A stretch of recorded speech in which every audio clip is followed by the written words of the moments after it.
This is Opinion City, where pro wrestling gets the conversation it deserves. Real voices, real opinions, live every Sunday. All right, so we were discussing, what were we discussing? How you discovered wrestling and how you discovered that you wanted to do this.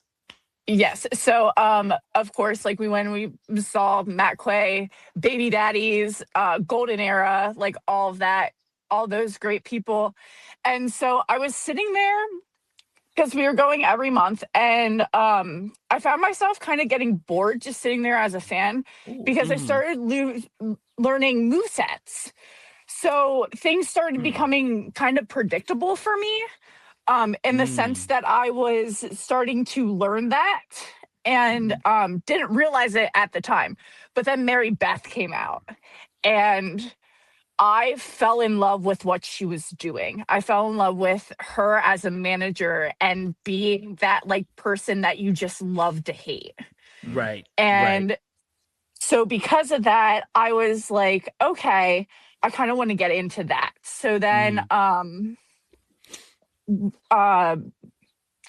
Scarlett Joe, who is like my best friend, she started taking me to other she was like, well, we're gonna go explore, so let's go explore. So she started taking me to other companies like 3LW, and through that I just found a new love for wrestling because of course when you're younger you watch it. I remember doing suplexes to my cousins on the sofas downstairs and stuff like that. So all right. Well, you mentioned 3LW. So tell us what training was like for you. Who kind of helped shape your foundation and maybe what those like early days were like for you? Oh my gosh. So Hawthorne, Zoe Cannon, and of course, Jesus Rodriguez, my trainer, really shaped everything. And it was a lot of, so like I have anxiety. So it was a lot of trying to get out of my head and just saying, fuck it. That was like the biggest thing was just like, fuck it. And still to this day, it's still trying to get out of my head. But yeah, just kind of, oh my gosh. I remember them telling me that after the first day, be prepared. The day afterwards isn't going to hurt, but then the day after that, you're going to feel everything. You get a 1 day reprieve and then the pain comes in. Right. Yeah. Oh, well, yeah. That's gonna make a great clip, by the way. You know, the best thing was fuck it. Like that's gonna make a great clip. Fuck it. Chuck it in the fucking bucket is what we always say. Oh, nice. There you go. Wow. Even better. Better. Wow. Oh my. Okay, so let's talk a little bit about the Allison Red persona. How did that all kind of come together? Was it something that developed naturally over time, or did you like sit down and deliberately construct this idea of Allison Red? So, I actually went to Tennessee with Scarlett, and we were in a bar, and I had drunkenly said, because I'm a very big Disney fan, clearly. So I was like, what if I do a Disney princess? And then I was sitting there and I went, what about Red Riding Hood? And so that like sparked something, but I completely forgot about it, of course. And went to training one day and they were asking me about like if I had ever thought, and Zoe Cannon was like, well, I could see you being Red Riding Hood. I was like, ooh, so I kind of like that. So I work with children. So I wanted to do something that they would be able to not only connect with, but like everybody kind of knew who I was, and everybody could connect to it. Absolutely. Now, Allison Red sort of carries a very calculated, commanding presence. How much of that is character and how much of that is actually just you? So, of course, it's like 50-50. Like when I'm Allison Red, I tend to, oh my gosh, like I am probably 50 times or not even more than like my personality is just so big, and I try to make it even bigger when I'm Allison. So commanding the ring and, you know, on the outside, or if I'm inside, which I need a little bit more help on, but just trying to bring that out is just, yeah, it's like 50-50. I like that answer. I mean, they do say that, you know, the best characters are just turned up versions of ourselves.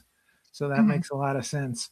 Now, you've also stepped into the ring in the wrestling world as an authority figure and some authority figure roles. So what kind of drew you to that side of the business, and what's that been like for you? So getting into the ring. Yeah.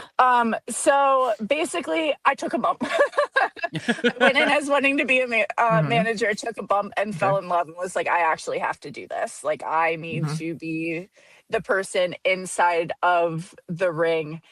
And once again, I was just like, being the inspiration is like my major thing. But when Allison Red is heel, she wants power. That's all she wants. She just she wants to be on top. She's your queen. She's, you know, you're going to bow down to her and she's going to do anything and everything in her power to make you bow. Oh my. Okay. Wow. Yeah. Yeah. Now, that's with that being said, if you had to pick one for the rest of your career, which are you going to be, a heel or a face? Oh, heel all the way. All the way?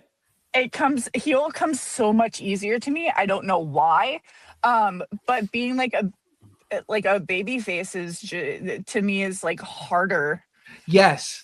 I like that. It is harder because as a heel, you can do and say pretty much whatever you want, like, because that's what heels do. But you know, to be a baby face, you really have to work at like finding that way to connect.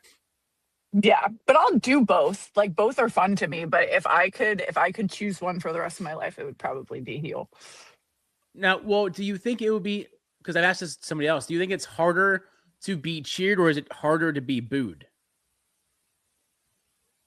I feel like for me, whatever reaction I can get, because if I'm getting a reaction out of you, I'm getting you engaged. So if I can get you to cheer for me, that means you're like watching me. If I can get you to boo for me, that still means you're watching me. So to me, it doesn't really matter as long as I get the reaction. I think I think some of the difference is like if you get somebody to cheer for you, you have to keep working at getting them to cheer for you because they could boo for you at any time. If they boo you, that's pretty much it. They're gonna keep booing you. Like you know, it takes very little effort to get them to keep booing you. Yeah.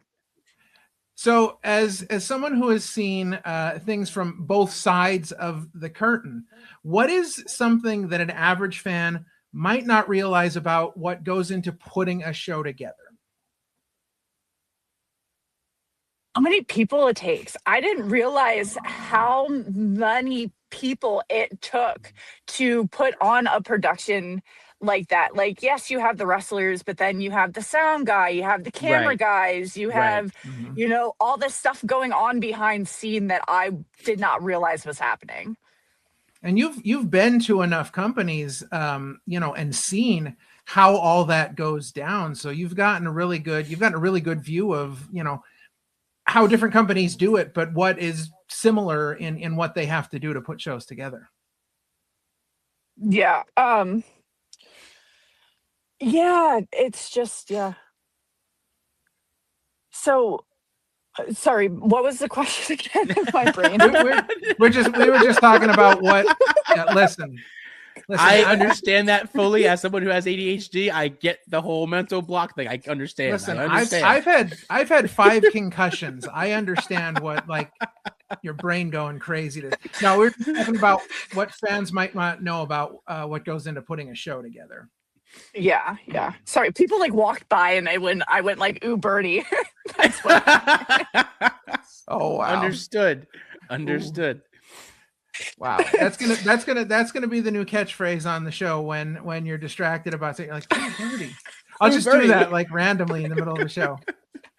Birdie, what's that? What happened? Birdie. That's funny. All right. Yeah. Now, walk us through, say, your pre-match routine. What does Allison Red look like in the moments before she goes through that curtain and ready for a match? So I always tell people when the hood goes up, don't talk to me. Oh no! As soon as I put the hood up, that is like game time. Like I am in my zone and I'm focusing. That's right. And I'm listening, like, you know, I'm listening to the fans like gauging stuff. But usually I just kind of like, you know, just shake it out. That's like my thing is I'll hop up and down and I'll shake it out. And as soon as my music hits, it's game on. Wow. I can see it now. Hood goes up, mouth goes shut. Right. Yeah, I had somebody one time, it was kind of funny. He peeked under the hood and went, "Good luck." And he said the look I gave him was hilarious. Oh boy. It was probably like a gesture, like, "Why are you talking to me?" The evil I said, "Go away." Oh, yes. boy. Oh yeah. It was great. I don't remember it. I remember him saying good luck, but he was just like the facial expression you gave me. I was just so like, You were so in the zone. You're like, "I don't care. I'm ready to go out in the ring. my game face Don't bother me." Yep. Yep. That's Opinion City. New episodes live every Sunday on YouTube. And to our Patreon members, thank you for supporting independent wrestling media. We'll see you next time.